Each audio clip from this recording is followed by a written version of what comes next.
वालेकुम dear MG11 और MG12 class बच्चे, आप लोगों को उम्मीद है खैरियत से होंगे, वेकेशंस को एंजॉय भी कर रहे होंगे और पढ़ भी रहे होंगे। पढ़ाई तो फिर ज़रूरी है, आपको पता है, आपके फ्यूचर के लिए।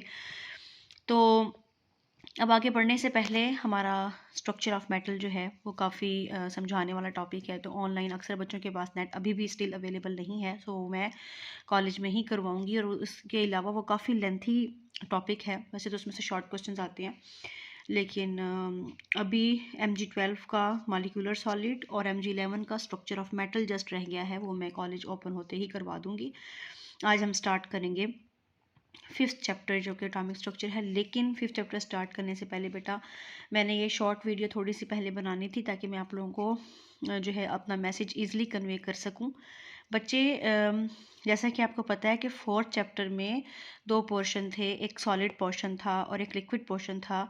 तो लिक्विड पोर्शन में से मैं आज आपको शॉर्ट क्वेश्चन दे रही हूँ। वो जो हमने टॉपिक्स पढ़े हैं, evaporation, vapour pressure, boiling point, जो मैं क्लास में डिस्कस करती रही हूँ कि मछलियाँ ज़ेरे समंदर जो हैं इतने ठंडे पानी में कैसे सरवाइव कर लेती हैं, सारे ये वही क्वेश्चंस हैं।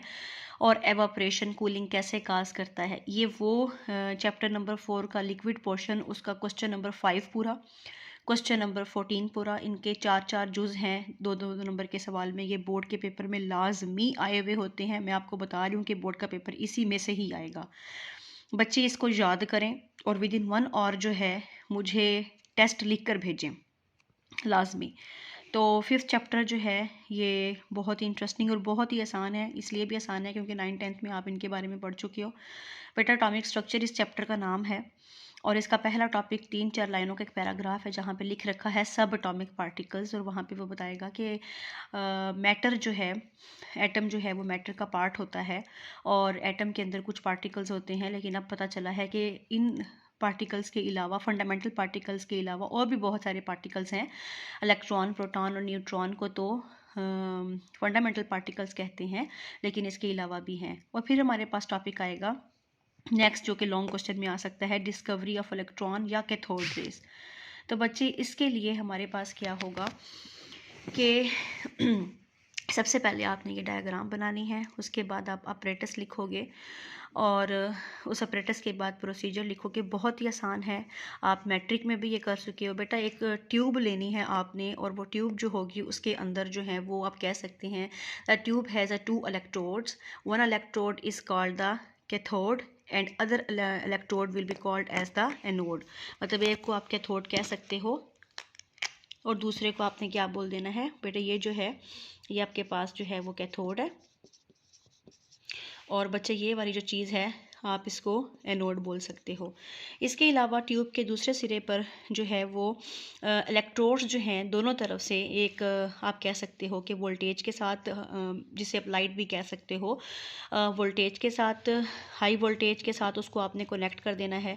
और एक सिरा जो है उसका वैक्यूम पंप के साथ जो है आप लोगों ने क्या करना है, कनेक्ट कर देना है। एक ट्यूब थी, ट्यूब के 2 इलेक्ट्रोड्स थे, कैथोड जिसके ऊपर नेगेटिव चार्ज होता है, एनोड जिसके ऊपर पॉजिटिव चार्ज होता है। और ये दोनों सिरे जो हैं हमने हाई वोल्टेज से लगा दिए थे। कितना वोल्टेज दिया जाएगा वो डिपेंड करेगा कि अंदर कितना गैस का प्रेशर है, अंदर कौन सी गैस अवेलेबल है। लेकिन फिर भी जो है 50,000 से 5,000 से 10,000 तक हम लोग प्रेशर इसको अप्लाई करते हैं।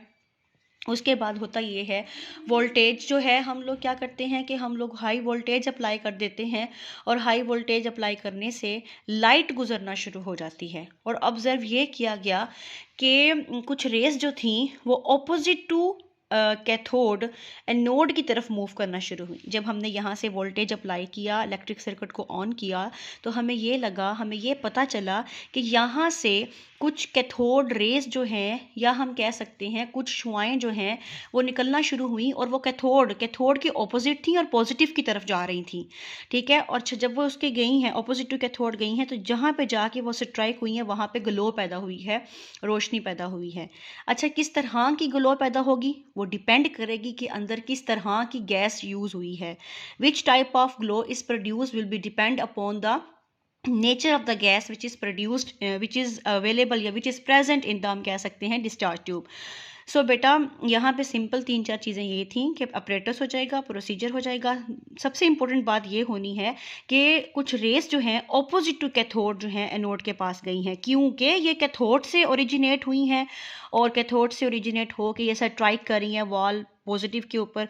सो इनको जो है हम कैथोड रेस कहते हैं और उसके बाद आप देखिएगा इनको हम बाद में कैसे इलेक्ट्रॉन्स कह देंगे।